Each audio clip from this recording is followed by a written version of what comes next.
I have two massive updates on my 25x stock and another cheap growth stock that I've been buying lately. In this video, we're talking buyouts, real life updates, first ever branded NFT launches, and revenue projections that Wall Street will most likely completely miss. Let's do it.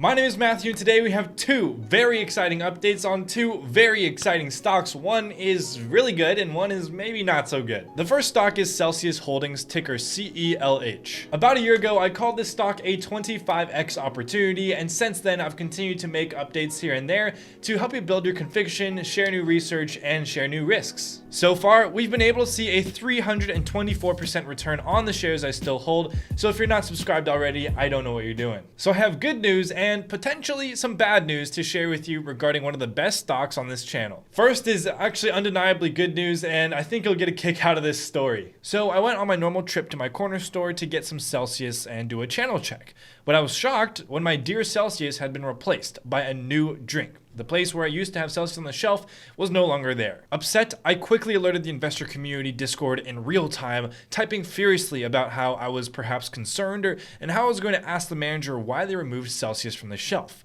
But then I looked to my right, and after I sent the message, there it was. An entire Celsius fridge. After I'd adjusted the cans facing outward, I talked to the manager and he said that they got this refrigerator about a week ago and sales velocity was already increasing for Celsius. And by the way, that new energy drink that replaced Celsius was called Amino Energy, and it led me to discover a pretty interesting stock, and I shared initial DD with investor community. You can join that down below in the description. So why is this good news? Well, because Celsius is growing extremely fast on Amazon, and that's what a lot of articles and bulls will highlight, but Amazon still only represents 15 to 20% of their revenue. We obviously have to think about the in-store sales growth as well, and I think that these coolers are going to aid in that significantly. A few quarters ago in Q4 2020, they announced their initial rollout of Celsius coolers, which had a payback period of approximately 3 months and over 200% increase in sales velocity. They had about 200 in the marketplace in Q1, then in Q2 they added 300 more to get up to 500 placed in the market through the first half of 2021. And now in Q3 they finally reached me over here in Boston at this local convenience store, which is great to see because one, the rollout is continuing to be a success, and two, I now have access to a store owner who's operating a Celsius cooler who I can hopefully get some juicy insights on and share with you all. Now moving on to the potentially not so good news with Celsius. Coca-Cola acquires the remaining 85% stake in Body Armor for $5.6 billion. This values Body Armor at $6.58 billion, roughly speaking. This is kind of a double-edged sword because on one hand, I believe it's what was responsible for a pop on Monday in Celsius's stock, because Celsius is always thrown around as a potential buyout target and it gives our stock more attention. However, this also gives us a comparable valuation for a company like Celsius, which, while trading at 40 times sales, is not necessarily something Celsius wants to draw attention to. In other words, this deal might give us an idea of what the market should be paying for Celsius, which in this case, trading at such a high valuation is not necessarily a great thing. And don't forget, we still have pretty exciting news to get to about another cheap growth stock that I've been buying lately. Now, I want to preface this by saying a lot more has to go into the process of pricing a buyout, and maybe there were other things and decisions made behind closed doors that I have no idea were made. You have to take into account debt cycles, cash, synergies, existing partnerships, distribution, and all that stuff when pricing the buyout. In fact, it would probably be better to use enterprise value in this case, which accounts for cash and debt, but for now, for simplicity's sake and because of the limited information on Body Armor, we're just going to stick with price to sales. So with that said, Celsius fairly valued or overvalued? So we'll do a little side-by-side comparison, starting with what they're valued at. Body Armor has been valued at roughly $6.58 billion as a result of this buyout, and Celsius is trading on a market cap of $7.4 billion, so it's worth more than Body Armor.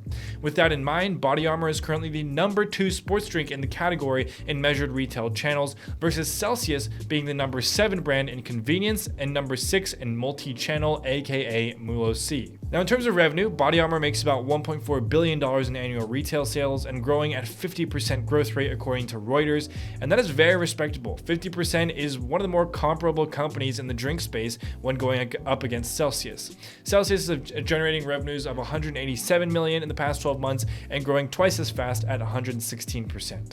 Body Armor has been profitable since 2015, while Celsius recently became profitable a couple years ago in 2019. And finally, their valuations mean Body Armor is trading at about 4.7 times sales, and Celsius is trading at 10 times the valuation at 40x sales. So this is what I've got for you, and it's up to you whether or not it applies to your conviction and or thesis or portfolio allocation. Remember, it's not an all or nothing game. You can always buy a little bit more, sell a little bit more. You don't have to move your entire positions back and forth. Again, there could be many more elements at play that led to this valuation for Body Armor that I just was not aware of or haven't researched or found yet. And for full transparency, Celsius does remain my largest position at 12 to 13% of my portfolio. This is not meant to be FUD. I actually own the stock. It's one of my highest conviction stocks. I just felt like I needed to share this with you guys because I know a lot of you also own Celsius. And we're not done yet, but if you found this information valuable, please make sure to hit that like button because it means so much, and these videos take a really long time to research, record, and edit. Now I want to move on to our second stock of this video with very exciting news as well, and that is PLBY Group, formerly known as Playboy,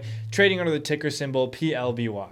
I know this sounds silly, but they just launched branded NFTs called Rabbitars. And according to my calculations, which I'll show you in just a second, I'm estimating Playboy has already made $10.4 million in revenue from the launch of their NFTs a week ago. I'm also going to show you how much I think they could make, and I don't think Wall Street is pricing this in yet. As a quick side note, I thought I would be the last person to ever talk about an NFT on my channel. So if you hear NFT and you think immediately that it's a scam or that it's just another JPEG, please, I implore you to at least give this a chance because I've been looking more into NFTs and Web3, and it is utterly fascinating. Yes, there's going to be scam tokens and scam NFTs and things without real use cases, but if you look at the practical use cases of this technology, it can really become something. And there are big companies working on their own NFTs like Nike, Disney, WWE, UFC, and more. Anyways, let's jump right into the numbers here, but there's also an important point I'm going to mention after we get through these numbers, so make sure you stick around for that too. Again, I do want to emphasize that these are hypothetical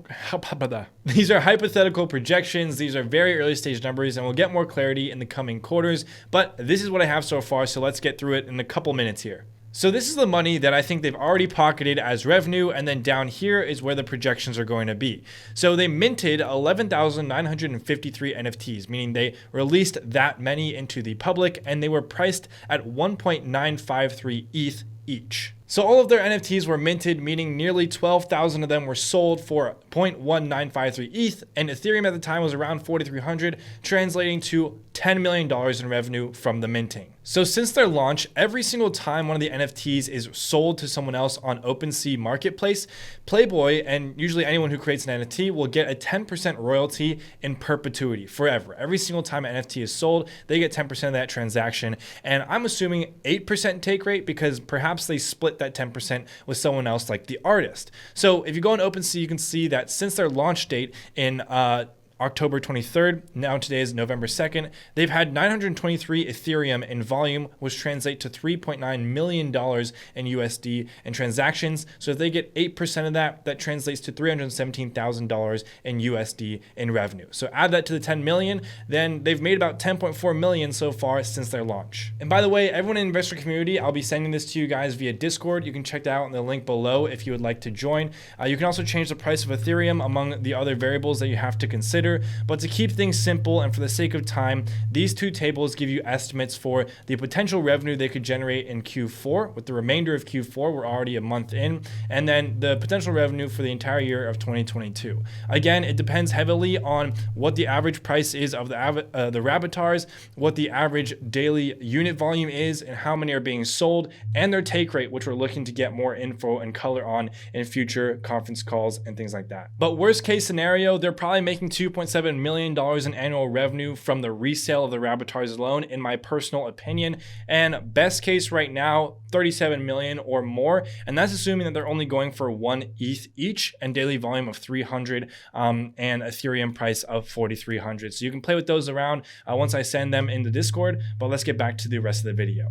And part of the reason why I like this so much is because PLBY seems like the perfect brand to be pioneering something like this. Think about it. They could do limited exclusive parties, clubs, beer gardens around the world. They could do limited time merch drops. They could link this and integrate it with the Centerfold platform and exclusive content there. They could also link it with giveaways or other things related to their acquired brands like Honey Birdette, Lovers, Yandy.com. There is an endless amount of things that they could do with these NFTs. And here's the catch that I wanted to mention. Now, some avid NFT users and traders might notice that there's not a lot of buzz around this, or if there is, why is the floor price so close to the mint price? There's a possibility that PLBY wanted to do more of a stealth and low-key rollout because they're a publicly traded company. You see, with a random creator who creates a random NFT, they can make a buttload of money in 2 months, and then whatever happens after that doesn't really matter. But as a publicly traded company, PLBY has to report earnings for this quarter and 1 year from now in Q4 2022. And what would happen if they had $100 million spike in revenue because of their launch of their NFT,